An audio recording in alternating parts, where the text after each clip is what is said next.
Prefeitura entrega à Câmara de Vereadores a Lei de Diretrizes Orçamentárias de 2016. Documento prevê receitas e despesas de 6 bilhões de reais para o ano que vem. CPI do acampamento Farroupilha ouve o depoimento do presidente do movimento tradicionalista gaúcho. Manuelito Savarys prestou esclarecimentos aos vereadores sobre a organização do evento. No quadro Momento Cidadão, você vai conhecer o projeto Cidade da Bicicleta.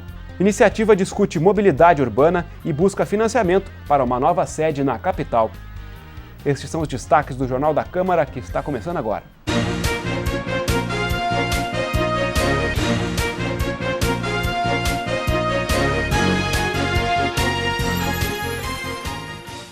Olá, o Jornal da Câmara de hoje começa falando sobre a Lei de Diretrizes Orçamentárias do município para 2016. O documento foi entregue ao Legislativo pelo prefeito José Fortunati em cerimônia oficial nesta semana. Os parlamentares têm até o dia 10 de outubro para apreciar e votar a matéria. A entrega da LDO aconteceu no Salão Adel Carvalho e contou com a presença de vereadores da base aliada e de secretários do município. O documento apresenta as receitas e despesas previstas pelo Executivo para o exercício de 2016, além das metas da administração. Segundo o prefeito José Fortunati, Porto Alegre deve enfrentar dificuldades no ano que vem. Diante da crise econômica, crise ética e crise política, que tem estrangulado a economia do país, feito com que o desemprego aumente, inadimplência, consequentemente menor arrecadação nos três governos, nas três esferas, o grande desafio para o gestor público, para todos nós, para o próximo ano, é no mínimo manter os serviços, não permitindo que eles retrocedam. Eu tenho plena e absoluta convicção de que hoje sonhar-se com ampliação de serviços é uma ilusão. Na verdade, nós estaríamos enganando a população. A Lei de Diretrizes Orçamentárias prevê para 2016 uma receita total de aproximadamente 6 bilhões 594 milhões de reais. Deste montante, 3 bilhões de reais devem ser gastos com a folha de pagamento. Também estão assinalados 2 bilhões e 700 milhões de reais para despesas correntes e outros 700 milhões para investimentos. Recebida pelo presidente, agora a LDO começa a tramitar no Legislativo. O vereador Mauro Pinheiro destacou a possibilidade de os parlamentares e a população incluírem emendas no documento. São 4 sessões de pauta, onde tem uma pauta especial que todos os vereadores, 5 vereadores por cada sessão, podem falar sobre a LDO. Depois, durante esse período de pauta da LDO, as associações de moradores, associações de bairros, as associações comerciais, elas podem fazer emendas populares, sendo 3 associações podem fazer as emendas à LDO. Temos nossos prazos, vamos cumprir todos os prazos o mais rápido possível, para que a gente possa votar, discutir, debater, como eu já disse anteriormente, a nossa principal lei, que a Câmara de Vereadores vota, que é o orçamento do nosso município. A Lei de Diretrizes Orçamentárias começa a ser debatida na Câmara de Vereadores na próxima semana, na Comissão de Economia e Finanças. Os parlamentares têm até o dia 10 de outubro para avaliar e votar a LDO. Nesta semana, a Comissão Parlamentar de Inquérito que investiga possíveis irregularidades no acampamento Farroupilha colheu o depoimento mais aguardado desde o início dos trabalhos. É o de Manuelito Savarys, presidente do movimento tradicionalista gaúcho. A entidade é responsável pela organização do evento. O movimento tradicionalista gaúcho é conveniado com a Secretaria Municipal de Cultura para organizar o acampamento Farroupilha desde 1999. Conforme o coordenador de tradição e festejos Farroupilhas da Secretaria Municipal da Cultura, ouvido pela CPI há 2 semanas, o presidente do MTG seria o responsável por explicar como são contratados os principais serviços do evento, como estacionamento e banheiros químicos. Para o vereador Idenir Sequim, um dos membros da comissão a questionar Manuelito Savarys, não há transparência na prestação de contas do MTG. Eu recomendei ao MTG e à Fundação Cultural Gaúcha que pelo menos façam uma contabilidade decente, uma contabilidade clara. Além disso, nós estamos fazendo com que se faça a Semana Farroupilha, o acampamento Farroupilha, para a população aproveitar. E nós achamos que, por exemplo, o estacionamento é um abuso que se cobra de estacionamento. Nós queremos que se coloque um limite nisso. Em negócios não tem coincidência, tá? É feito licitação, é feito chamamento público, As empresas são convidadas a conhecer o que elas podem explorar e apresentar propostas. Tá? Nos últimos anos, a mesma empresa tem apresentado a melhor proposta. É uma questão de negócio, e aí nós não interferimos nesse processo. Uma das principais polêmicas desta reunião da CPI girou em torno da TV Tradição. A empresa é a contratada para produzir e transmitir conteúdo sobre o acampamento Farroupilha. Em documentos obtidos pelo Ministério Público, em julho deste ano, a Fundação Cultural Gaúcha e o próprio Manuelito aparecem como sócios da TV. Mas no depoimento de hoje, o presidente do MTG disse que não faz mais parte da empresa desde janeiro do ano passado. Eu não participo da administração da TV, né? Então quem administra é que está fazendo isso, tá? E o CNPJ, o cartão do CNPJ ainda consta meu nome. Não sei porquê, lá na junta comercial, né? Mas a alteração estatutária, tudo isso já foi procedido no cartório de registros especiais. Quem paga a TV Tradição é o patrocínio privado, tá? Então, não é uma questão de licitação. Nós escolhemos empresa que tenha condições de fazer e que preste um bom serviço. Para o relator da CPI, vereador Carlos Henrique Casartelli, a reunião desta semana foi pouco esclarecedora. Conforme o parlamentar, ainda há dúvidas por parte da comissão sobre o papel de cada órgão envolvido na organização do evento. Me parece que os fatos que são do poder público, o recurso público que é colocado, para mim me parece que está bem esclarecido, está bem encaminhado o esclarecimento. A dúvida que existe é como o MTG e a fundação, que é ligada ao MTG, faz a condução da escolha dos parceiros comerciais, de quem põe os artesanatos, a questão do estacionamento. Então tem algumas questões que não estão bem claras. Nas próximas semanas, o presidente do MTG vai ser convocado novamente pela comissão. A Câmara Municipal aprovou nesta semana o projeto de lei que amplia as punições para quem for flagrado fazendo pichações. O documento proposto pela vereadora Mônica Leal também prevê a reparação dos danos por parte dos autores do vandalismo. Atenta à votação no painel, a autora da proposta aplaudiu o resultado. Foram 23 votos favoráveis, 4 contrários e 1 abstenção. Apesar da ampla diferença, o projeto gerou debates no plenário. O vereador Marcelo Esgarbosa questionou o objetivo da proposta ao citar que uma lei vigente já obriga a reparação de danos no caso de pichações. Me parece que é mais uma linha criminalizante e ineficaz, porque simplesmente detalha aquilo que reparar o dano já significa, né? Eu não consigo pensar diferente de que reparar o dano é justamente apagar o que fez. Então é um projeto de lei que não conseguimos entender bem o sentido da proposição, mas infelizmente acabou sendo aprovado com o nosso voto contrário. A vereadora Mônica Leal explicou que o projeto altera o artigo de lei complementar de 1975. Segundo a autora da proposta, além da multa, o texto propõe que o pichador seja o responsável pela recuperação do patrimônio danificado. O patrimônio cultural não basta tu chegar lá e limpar e pintar, não, isso requer um acompanhamento, um trabalho de um restaurador, de um profissional técnico com o devido conhecimento.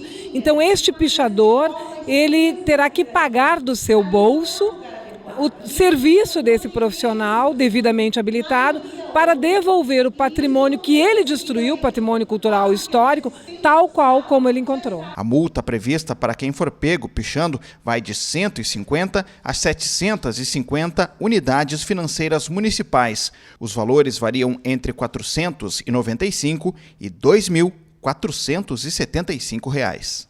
Em sessão plenária, os parlamentares aprovaram uma moção de apoio a 3 fundações geridas pelo governo do estado.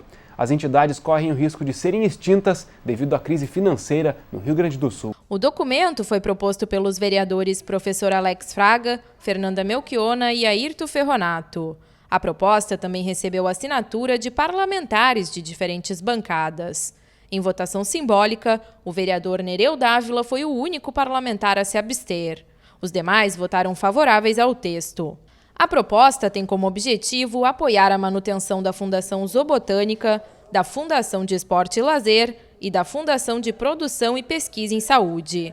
Recentemente, o governo do estado protocolou um projeto de lei na Assembleia Legislativa para extinguir as 3 entidades. Tenho absoluta consciência de que, na verdade, extinguir 3 fundações que têm um consumo de gasto muito pequeno para o estado e que prestam serviços na área de pesquisa, 2. Pesquisa de meio ambiente, que é a zoobotânica, e pesquisa na área de remédio e saúde, que é a nossa fundação de pesquisa. Não tem por que nós extinguirmos isso. O assunto já havia sido pauta na sessão plenária de segunda-feira. Inicialmente, os vereadores do PSOL, professor Alex Fraga e Fernanda Melchiona, propuseram uma moção de repúdio à extinção da Fundação Zoobotânica. Em negociação com as demais bancadas do parlamento, foi apresentada a moção de solidariedade. Eles colocaram que era uma reivindicação justa, consideravam fundamental o trabalho da Fundação Zoobotânica e gostariam também de assinar essa moção, de ratificar, votar favoravelmente. Porém, a palavra repúdio pesava demais. O vereador Airton Ferronato havia proposto uma moção semelhante, só que uma moção de apoio, de solidariedade. Conforme o vereador Alex Fraga, as fundações do esporte e de produção e pesquisa foram incluídas na moção a pedido do vereador João Bosco Vaz. Na tribuna, o parlamentar explicou que existem outros órgãos mais custosos para o governo estadual. No caso da Fundação de Esporte e Lazer do Rio Grande do Sul, a quem eu defendo, só tem 30 funcionários, não gasta R$500 mil por mês com salários e encargos sociais, e ainda recebe de contrapartida da Lei Pelé a fundo perdido, ou seja, não precisa pagar R$600 mil por mês, que é o fomento que vai para os clubes, para os atletas, para os eventos esportivos. Então, fechar a Fundergs é só fechar a Fundergs, porque não vai resolver nada. Nesta quinta-feira, a Câmara Municipal promoveu uma missa em homenagem ao vereador Professor Garcia, do PMDB. O parlamentar está afastado do Legislativo desde o início do mês, devido a problemas de saúde.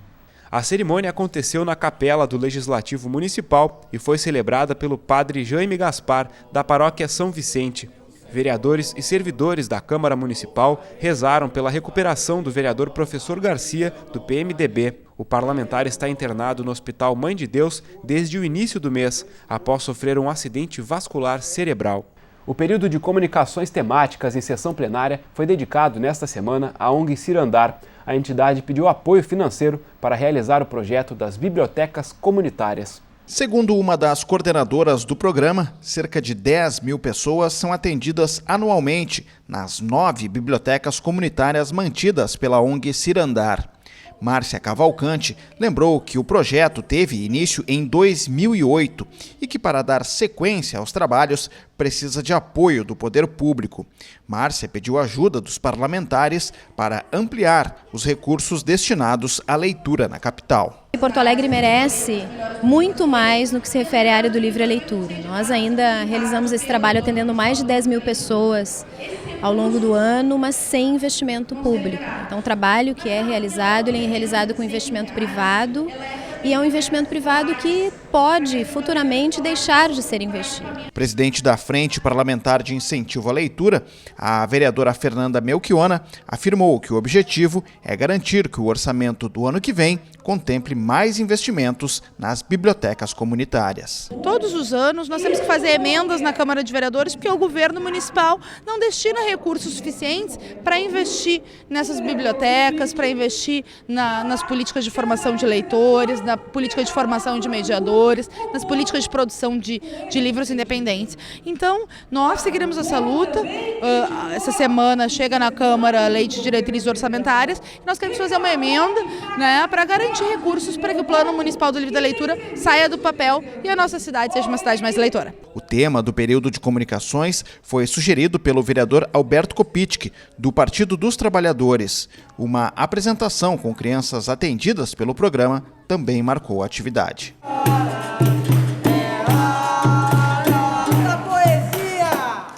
Um espaço para discutir ideias e propostas de mobilidade urbana. No quadro Momento Cidadão de hoje, você vai conhecer o projeto Cidade da Bicicleta.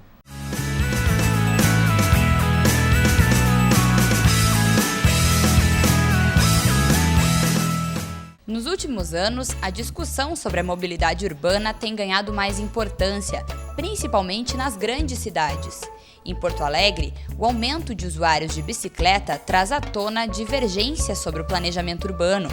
O tema ganhou força na capital a partir de 2011, quando centenas de usuários de bicicletas passaram a se reunir em uma sede e promover ações sobre o uso do meio de transporte. Existe uma casa que foi comprada por um cara que ia construir um novo empreendimento no lugar. E aí um amigo nosso, que era primo desse cara, disse, viu, você não podia ceder esse espaço para a gente utilizar? Tá tendo uma série de iniciativas que não tem onde se reunir e tal. Eu falei, olha, eu posso ceder com a única condição que quando eu quiser utilizá-la, vocês me devolvam sem nenhum problema. E aí foi meio que isso que deu origem ao que a Cidade da Bicicleta. A Cidade da Bicicleta, a principal atividade que existia era a oficina comunitária, então onde as pessoas que tivessem interesse em aprender ou mesmo uma bicicleta com um problema, levavam até lá, voluntários consertavam essa bicicleta, tu podia retornar doando peças, doando dinheiro ou mesmo doando um tempo para você ir lá e passar o teu conhecimento para outras pessoas, né? Então a principal atividade que movia a Cidade da Bicicleta era a oficina comunitária. Também aconteciam festas, encontros, discussões, passagem de filme, documentário. Existia uma série de coisas acontecendo, borbulhando na cidade, mas era muito difícil você conseguir ter a possibilidade de reunir as pessoas fisicamente. A Cidade das Bicicletas foi o primeiro lugar onde isso aconteceu. Mas não eram só pessoas relacionadas à bicicleta que se reuniam lá, tinha desde grupos de escoteiros, passando por, tinha um monte de coisa que acontecia ali naquele espaço. A Cidade da Bicicleta funcionou em um imóvel cedido na Rua Marcílio Dias, no bairro Menino Deus, até 2013. No fim daquele ano, o proprietário da casa retomou o terreno. Mais uma vez, usuários de bicicleta precisaram se unir e encontrar uma nova alternativa para manter os encontros e debates. A primeira coisa que a gente fez foi deixar uma cartinha na prefeitura e uma no governo do estado pedindo cessão de um espaço. Logo depois que a gente deixou a carta, nós fomos chamados pela prefeitura e eles começaram a fazer um levantamento do que poderia ser cedido. No final, na fase final, tinham duas opções, que era ou embaixo desse viaduto ou embaixo do viaduto da João Pessoa, ali embaixo, e a gente acabou optando por esse aqui, por ter mais verde, né? E ser uma área que a gente acha que tem muito potencial, assim. A gente sempre trabalhou como um espaço público, né? E daí um equipamento no espaço público, um equipamento mais específico para bicicleta, mas ele sempre foi pensado para ser aberto para o público em geral, né? A gente até tomou cuidado para não fazer um espaço bem fechado, né? O espaço é bem aberto para que possa estar acontecendo sempre coisas, outras pessoas estarem ocupando em outros momentos. Este é o espaço onde está prevista a construção da nova Cidade da Bicicleta. O objetivo do projeto é ocupar a área pública para debater questões que vão beneficiar toda a sociedade. A melhor maneira encontrada pelo grupo para viabilizar a obra foi o financiamento online. Qualquer pessoa pode contribuir com doações a partir de R$15.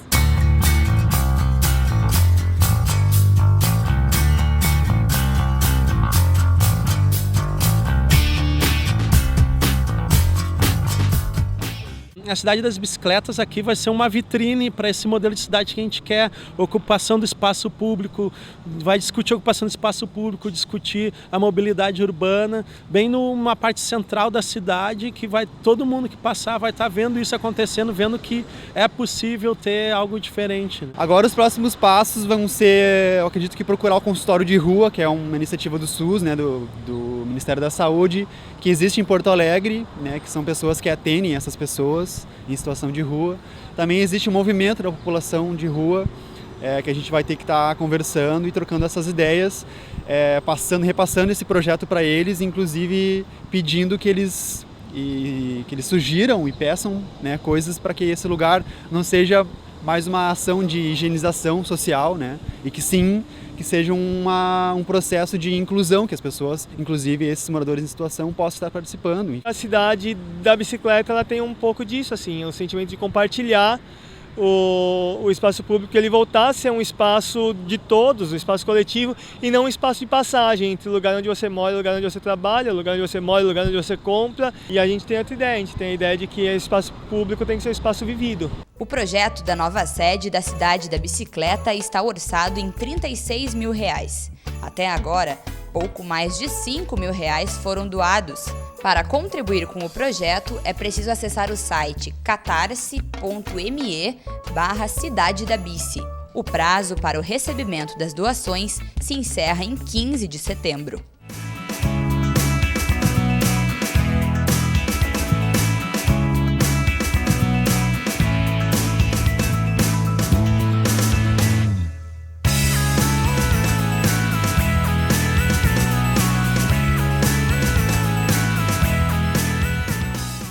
O Jornal da Câmara de hoje fica por aqui. Obrigado pela sua companhia. A gente se encontra na próxima edição. Até lá!